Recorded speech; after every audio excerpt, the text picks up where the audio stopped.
best word to describe motherhood, or a series of words, is full on. The idea of having to do my job at the same time as looking after a newborn baby kind of bursts every kind of brain cell I've got. I'm just doing your toes.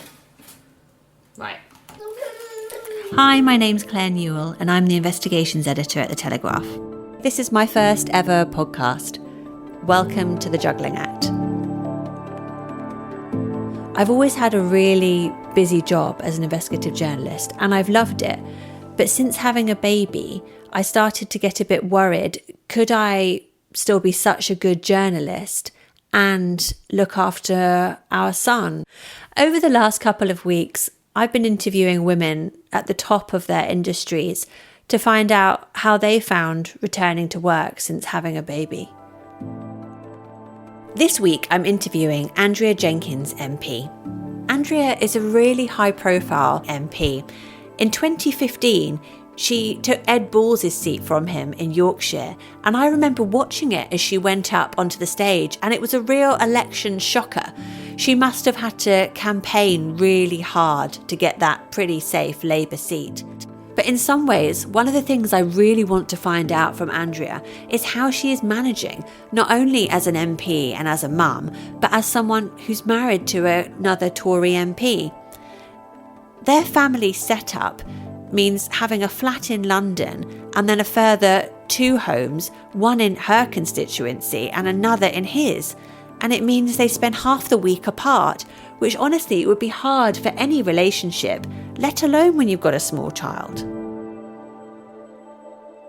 So when you found out you were pregnant, did you also feel any terror about how you would be able to potentially juggle both things? Well, I've never been naturally maternal, if I'm honest. I'm an auntie 8 times and a great aunt 3 times, and it's great. It was always great other people's children, send them home. And but if there was a puppy there, dogs, I'd be there on the floor playing with them. So I didn't know how I was going to react, really. Someone who's not necessarily naturally maternal. When I found out I was pregnant, unexpectedly, I had 5 pregnancy tests to check it was correct, and it was correct. But then after the initial shock, it was complete joy, really. And right from that moment, I was protective of my bump. I remember, looking back at some pictures, I was always holding it, and the first time the baby kicks, and it was just an amazing journey, and it changed me from that moment that I knew I was pregnant. And so tell me what it was like when you were pregnant. I think you had quite a difficult pregnancy. Yes, I think being an older mum as well. I mean, I had him at 43, and I developed a heart condition during the pregnancy, so I'd get exhausted even just walking up the stairs. I was losing blood very early into the pregnancy. So that's horrendous, isn't it? Oh, it's frightening, yeah. I remember at 2 a.m, going to the hospital, worried, gosh, I don't want to lose the baby. No, of course. So it wasn't an easy pregnancy. And I remember being very emotional. You said that you're an older mum, and I think there's this terrible term of a geriatric pregnancy. Yes. Which means if you get I pregnant... thought that was hilarious, though, actually. Yeah, I think everyone I know has had a geriatric pregnancy, because you only have to be older than 35. Yeah. But I remember hearing it first on that Bridget Jones when she has a baby. Oh, yes. I do remember that. So you've got to watch that. It's very funny. So for me, the word came from that great TV series Catastrophe. Oh, I haven't seen that. That's very good and very funny. But do you think being an older mum, presented particular problems for you? Only probably energy levels, yeah. And still today, I find I still feel that I've never got over the baby brain that you have with the sleepless nights, because I've got, I guess, a wonderful little boy, but is not a great sleeper. So when they're not great sleepers, we're not great sleepers. So I think that's probably the biggest challenge. I just would love my same energy levels and clear thought process like I had before. That's the only thing I miss. And does that make you feel more vulnerable, for example, the baby brain or being tired? Yes. I never feel vulnerable, but I guess more conscious. When I'm doing media, I get terribly nervous, as my team know. I guess I worry I'm going to trip over my words, forget words, and And with my health condition, fibromyalgia, I get brain fog anyway. So I've done a few media performances, and I remember one particular political show I went on, I forgot the word economy. I really, it went out of my head, and you can't think of a similar word to economy. No. Economy is economy. And so that was hard. I felt a bit stupid at times. And you know what social media is like, if you have not the greatest performance on TV, they can be quite cruel, really. Yes. That's been a challenge. That's probably my greatest fear, is messing up publicly. But then the next biggest challenge was, had Clifford thought I was going to have 6 months maternity leave, which I agreed with the whips. I still do constituency stuff and go to events where I could take Clifford around, because my mum is very good helping support with Clifford when I'm back home in Yorkshire. But he was 3 weeks old. I was in our doctor's surgery up north, saw the TV with Theresa May announcing an election, and I had Clifford on my knee, taking him in for his checkups, thinking, blimey, here we go again. And after having a caesarean, you weren't allowed to drive for 6 weeks. So I was straight on the phone to my team, and I said, look, let's have a meeting tomorrow, and organised it, and I had my first leaflet out by the weekend. Oh my goodness, that is impressive. Yeah, so it was action stations, yeah. But it was a real juggle, those election times. So how did you feel when you looked up at the television at the doctor's surgery and saw that an election had been called? Apprehensive? Well, I had a 422 majority after taking the seat from Ed, and so marginal seat. Labour was always working hard to try and oust me right from getting elected. So I never came out that campaign mode, to be honest. Let's just get on with this and get campaigning. And it was a juggle campaign, because I remember my toddler wasn't very well during that period and doing a lot of crying, a lot of screaming. So I'd be campaigning during the day while my mum looked after him. Then, popping back at lunchtime, see if he's okay, looking after him, getting ready for bed, doing the night feeds. But I could only breastfeed for those first 3 weeks, because then I was campaigning, so I was mixing with breast and bottle feeding. So then, up several times a night, feeding him, up the next morning to do it all again. And I was on morphine as well, because I was in so much pain with my caesarean. And so I ended up doing a lot more telephone canvassing in the end. And did you feel at all sad that you weren't able to take your 6 months maternity leave? Yes, yeah, naturally. And I think if anything, I've overcompensated now. Like Clifford still, sleeps in my bed next to me, because I have that mummy guilt, feeling that he might have missed out in a way. And so I probably overcompensate is being on the bottles too long, which I should have got him out of for comfort. Yeah, it's a mummy guilt, I think, really. Yeah. It's funny that actually someone said to me this morning, oh, you're not taking the full year then about maternity leave. And I said, oh no, I'll be back at work properly next month, which would be, 9 or 10 months after Max was born. And afterwards, the guilt I felt, yes, I understand. And the worry about whether my baby's getting enough of me and getting the best it's time. Trying to fulfill both roles, really, isn't it? Yeah. Your working role and your mummy role. Yeah. And it is such a juggle. And I still have the guilt every day, but it does get easier. Oh, does it? Good. It does.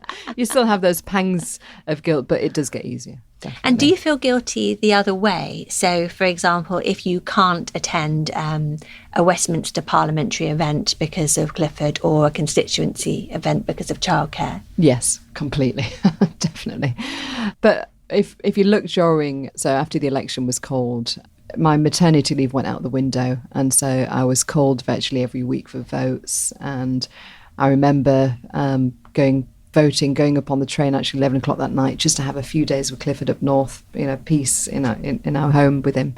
And then the whips phoning me at 11 o'clock saying, oh, we need you back tomorrow. So it must have been crazy with the Brexit votes. They were so late at night. Well, if you remember, during that period, it was some votes like 2 a.m, etc. And because I was up north and my family's up north and Jack's family's in Bristol, we didn't have any support network in London. We hadn't sorted any babysitters out or even had time to interview anybody. So, and the nursery in Parliament doesn't work the hours of Parliament. So what we had to do is I'd have his carry cot in my little office, and I'd be there with him my husband would look after him while I run to vote, and then we'd swap over.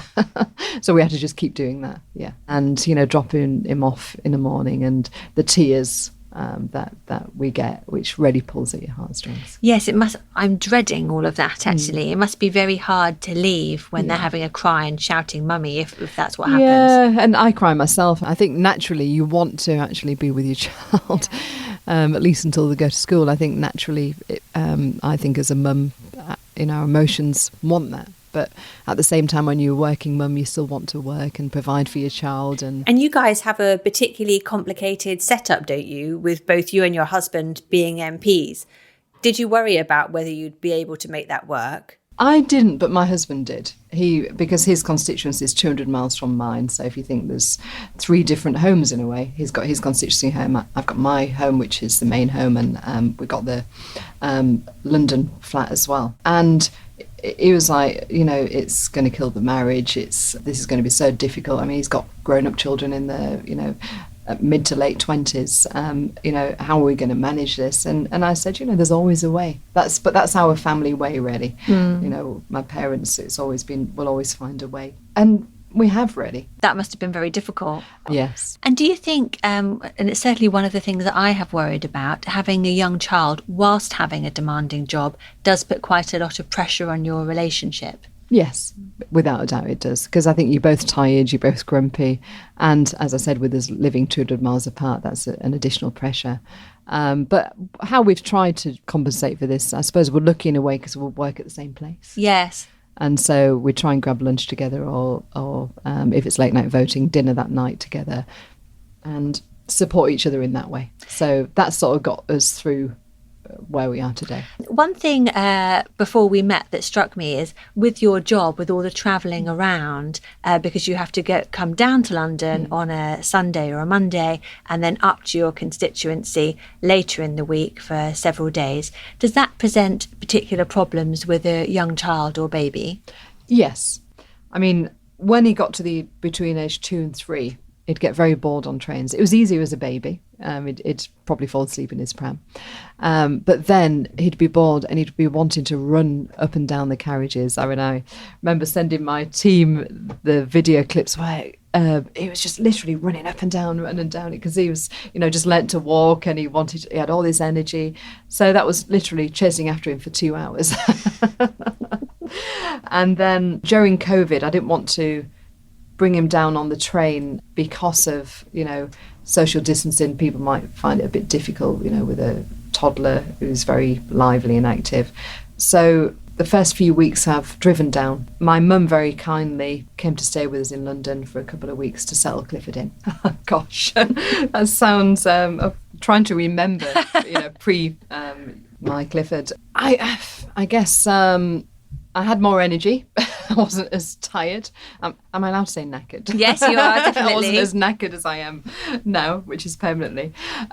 Typical week now at his age, 3.5, will be I come down to London on the Sunday with him still, the Sunday morning, if I haven't got constituency events, so I can really settle him in and, we'll have a good family meal and bring him to the nursery lunchtime on the Monday, nursery in Parliament, and it's usually late night voting. It was midnight last night. And so I have a babysitter who collects him at 6 o'clock, takes him back to the flat to get him his dinner and get him bathed and ready for bed.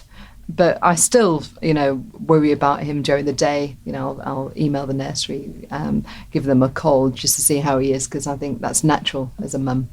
And then, as I said, on a Thursday morning, back on the train, back up to my home in Yorkshire. And it's funny because he even calls it London home now, and Mummy and Clifford's home is our Yorkshire home. So. And then, of course, lockdown happened. You were up in Yorkshire for 3 months, I think, and your husband was down in Bristol. What was that like? The 3 months on my own up there with Clifford was a real challenge and a real juggle. But at the same time, I spent more time with him. So that was lovely. I sort of made up for not having any maternity leave with him. My husband was in his constituency. I was home in mine. So I was on my own. I'm a PPS as well, Parliamentary Private Secretary to the Secretary of States. And also, my MP stuff, the correspondence was massive, quite understandably. During COVID times, people was worried. So trying to do all that as well as being a mum and homeschooling him, potty training him. I remember one particular time chairing a Zoom video call and potty training him, and is saying mummy poo-pooed on the floor. So I had to wipe his bottom whilst smiling and talking at the camera. And so it's been a juggle. My team would be getting the emails if they check the times at 2 or 3 in the morning, where I was trying to catch up or replying to constituents who were deeply concerned, etc. So it was a real juggle and very emotional, and I was very snappy at my husband, saying that he should be plumbing up here with me. Yeah, fair enough. I think I would definitely be the same. And actually, from my point of view, my husband goes away from time to time for work. And honestly, I'm terrified about him going away for a month or two, not because I don't know how to look after a baby. I do. But you feel alone. It's having that second pair of hands who can step in and help you and support you. When you say you found it difficult emotionally, what do you mean? I just felt very alone, really. Yeah, I felt that I was, trying to do everything I possibly can. I had no energy left, actually. I think I was running on my energy reserves, completely shattered. And I think when you're tired, you get more emotional. But yes, it was hard but I guess because my husband and I live 200 miles apart, half the week, in a way, I've sort of got used to being on my own. I mean, in February, we don't know if we had COVID because it wasn't all that mass testing then. It was the early stages before we really knew what was going on. I was ill. My toddler was ill. I had him in A&E a couple of times. He was throwing up 40-degree temperature, and the GP sent him to the hospital. And my husband then had to, travel up to see him. But it was hard for him as well because he just wanted to rush up and see him. But the 3.5 hours drive to get up to see him and seeing our little one there in hospital. I mean, the picture still haunts me today, looking very ill. How long was he in hospital for? Only the 24 hours, but it's terrifying. Yeah, exactly. And they didn't know what it was. That was difficult. But also, when you live 200 miles apart, I mean, I remember him as a 2 years old cutting himself, and a little gash on his head. He fell over and cut his head on my mum's half, and rushing into A&E, and he was having stitches, etc. But because we live 200 miles apart, you can't exactly rush up for that. So I guess I've sort of got used to doing that on my own, which is not easy. No, it's not easy. Does it make you feel like you're a single mother sometimes? I do think I'm a single mum half the week, to be honest. Yes. Yeah. I mean, it's very good when we're in London, I have to say. Yes, and you're all there. Yes. I mean, last night, I'll give an example. I was particularly tired and shattered. Clifford's still not sleeping through the night, still wakes up about 3 times. And so I slept in the spare room while Jack looked after him through the night. So having that good night's sleep feels amazing. Yes, it's a good reset, isn't it? Yes. So what advice would you give someone returning to work after an absence, whether it's maternity or having 6 months off after COVID? I think just embrace it. It was great to be back properly at work and getting the grey matter moving again, seeing other people. And yes, the difficulty is, the ties you have with the emotional ties you have and bond with your child, letting them go to nursery or the childcare. That was very difficult. But just don't be hard on yourself. Just embrace this double life that you lead, because we do lead double lives, don't we? In mum mode and with our work hat on as well. And you can do both. You may feel like a superwoman at times, and you are, but you can definitely do both. You'll be tired, you'll be shattered, you might be emotional, but you'll get through it, and it is rewarding.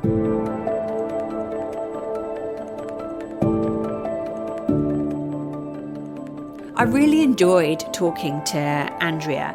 I found Andrea's comments about the fear of media interviews very illuminating and quite fascinating for me as a journalist. As a mum of a young child myself, I know how hard it is with sleep deprivation. And when Andrea said that she feels really nervous before media interviews, it did make me think how difficult being grilled by a journalist in a heavy interview must be for pretty much anybody, let alone a parent who hasn't slept properly in weeks or months. it made me think that women who still choose to do those media interviews, to participate in the public domain and campaign on high-profile issues, are actually very brave, because they get a lot of flack for it. And sometimes it must make you feel very uneasy and lacking in self-esteem, perhaps, especially when social media gets on the case. It made me feel angry towards some of the hostile, negative, horrible comments that there are on social media, which demean and undermine people, when actually perhaps we just need to be a little bit more supportive. When Andrea told me about the practical difficulties of being up in Yorkshire for half the week with her son, Clifford, it made me realise what a tremendously difficult situation she's got. Sometimes I find my life with a young baby pretty difficult with my job, but actually, in comparison, I've got it pretty easy. I've got one home and I'm not having to dash around the country with a young baby. It must be absolutely exhausting for her, and I guess it shows how committed she is as an MP to continue doing it. She goes up to her constituency every week to make sure that she is there for the people who elected her. And actually, maybe that's pretty inspirational.